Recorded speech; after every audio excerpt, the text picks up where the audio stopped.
proses etika tanggung jawab ini, yang pertama diawali dari totalitas tadi ya.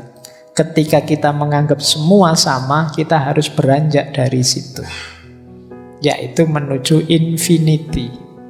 Infinity itu kita anggap semua orang berbeda.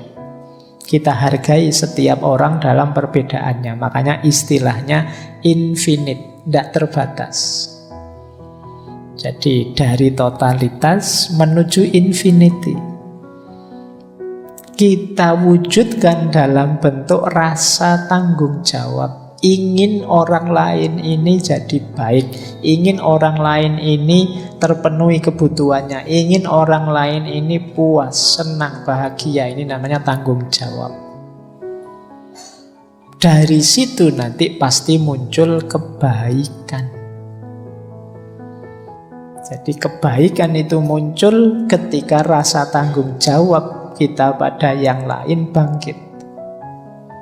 Bukan rasa cuek, bukan rasa ingin mendominasi.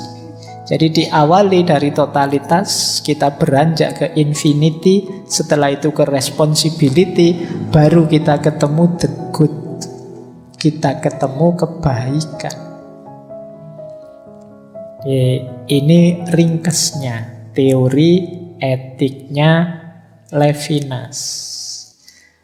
Nah, caranya bagaimana menemukan kebaikan itu, tadi dia menjelaskan melalui rasa tanggung jawab. Jadi berarti apa? Untuk mencapai kebaikan, kita orientasikan diri kita pada yang lain tadi. Jadi kita persembahkan diri kita pada yang lain. Biarkan yang lain masuk ke dunia kita, menempatkan dirinya di atas kita. Jadi memang bayangannya Levinas itu kalau ada orang datang wajahnya tampil di depan kita, ini dia di atas kita. Di atas kita itu maksudnya dia ini memaksa kita untuk merespon, memaksa kita untuk bersikap. Ini kan orang di atas kita berarti. Jadi kita ditempatkan sebagai pelayannya dalam tanda petik. Ya bisa saja kita tidak mau dan menolak, cuma itu nanti membuat kita tidak jadi orang baik. Kita menghindar merespon dengan baik. Sudahlah, urusanmu ya urusanmu, urusanku urusanku. Ini kamu berarti gagal jadi orang baik.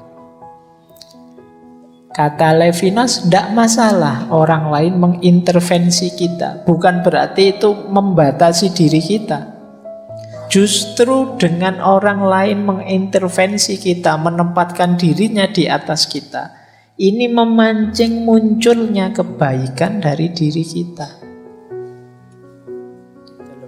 Ini yang tadi saya sebut ujian. Jadi kita ini seperti diuji oleh hadirnya orang lain. Ayo, katanya kamu orang baik, bisa baik beneran enggak? Katanya kamu orang sabar, ayo kamu ketemu teman yang cerewetnya luar biasa, bisa sabar beneran enggak? Katanya kamu teman yang setia, ayo sekarang temanmu butuh uang dan kamu punya, kamu siap memberi utang enggak? Ini namanya ujian. Jadi temanmu itu ujian bagimu. Untuk apa? Biar kebaikanmu keluar. Ya, nanti kalau kamu bertamu ke kosnya temanmu, aku ujian loh ini. Kamu orang baik apa enggak, sekarang diuji kebaikanmu. Jadi karena memang ya kata Levinas begitu, hadirnya orang lain ini justru membangkitkan kebaikan yang ada dalam dirimu. Kalau tidak ada orang lain, ya selama ini mungkin kamu ngecap saja bahwa saya orang baik loh, saya orang sabar loh, saya orang setia kawan loh, saya orang yang peduli sesama loh. Itu kan cuma di khotbahnya saja. Ayo coba kenyataannya sekarang, ketemu orang lain beneran. Yo, kalau sedang ceramah khotbahkan, wah kita harus baik pada sesama, kita harus menyantuni fakir miskin, anak yatim, orang sengsara, orang susah. Nanti ada orang minta-minta dodok pintu, halah nyusahi saja siang-siang gini. Nah itu kebaikanmu diuji di situ. Nah, maka gimana caranya kalau kamu ingin jadi orang baik? Orientasikan dirimu pada orang lain. Jadi yang kamu pikirkan adalah apa yang terbaik untuk dirinya. Apa yang baik untuk dirinya. Tidak lagi apa kepentinganku, apa keinginanku. Inilah yang dimaui oleh Levinas untuk membangun dunia ini agar jadi lebih baik.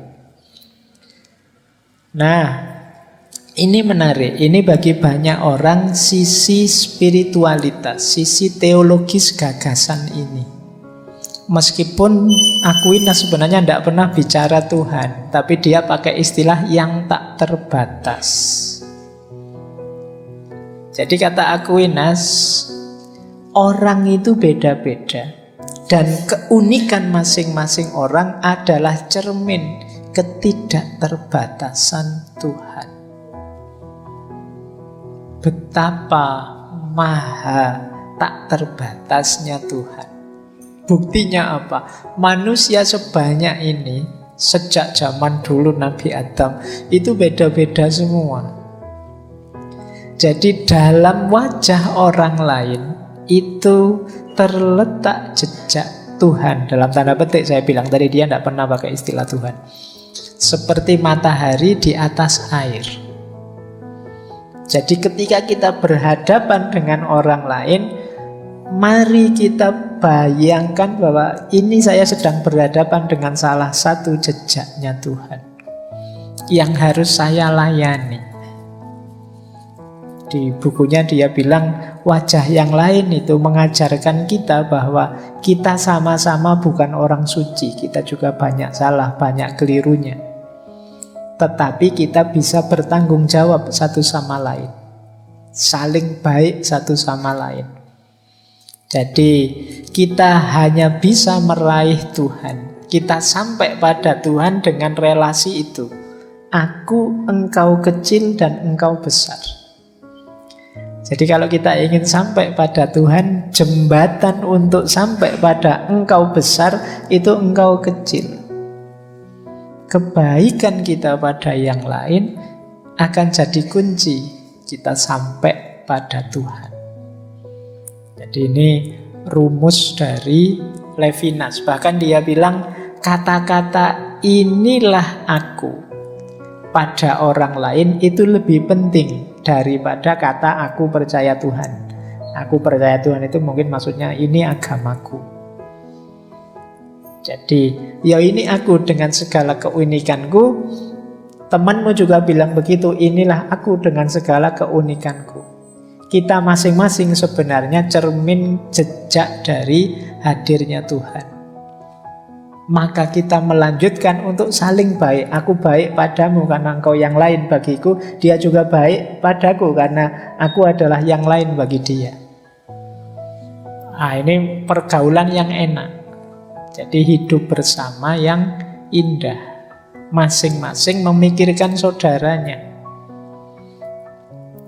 Nah, inilah puncak pencarian kebaikan. Jadi puncaknya kebaikan adalah kesadaran tadi bahwa yang lain adalah jejaknya Tuhan. Perjalanan kita menuju Tuhan itu tidak kok langsung menuju Tuhan, tapi belok pada sesama. Jadi karena Tuhan menyentuh kita, berhubungan dengan kita melalui wajah yang lain tadi. Jadi karena yang lain adalah jejaknya. Nah, ini pandangan akhir dari etika tanggung jawab. Baik, wujudnya, kalau tadi kan wadahnya, konsep teorinya. Wujudnya apa tanggung jawab itu? Cinta.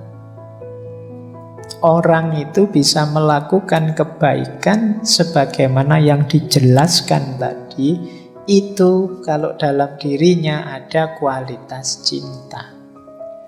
Itu saya kutip dari bukunya Levinas. Kata dia, aku akan mengatakan dengan sangat jelas, apa yang sebenarnya manusiawi itu adalah cinta. Dan jangan takut dengan kata ini. Dan aku serius. Meskipun ada banyak hal yang membebani cinta. Atau saya bisa mengatakannya lebih tepat, lebih baik, tanggung jawab itu sebenarnya adalah cinta. Jadi bertanggung jawablah pada yang lain. Itu kalau pakai kalimat yang berbeda, cintailah sesamamu.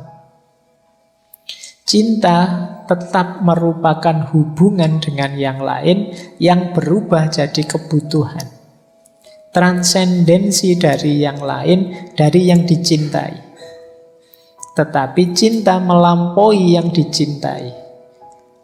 Dalam cinta ada kesinambungan antara kebutuhan dan keinginan. Atau nafsu dan transendensi. Jadi ini intinya ya semua yang kita jalankan dalam rangka tanggung jawab pada yang lain itu bentuknya adalah perilaku mencintai sesama. Itulah dia orang baik.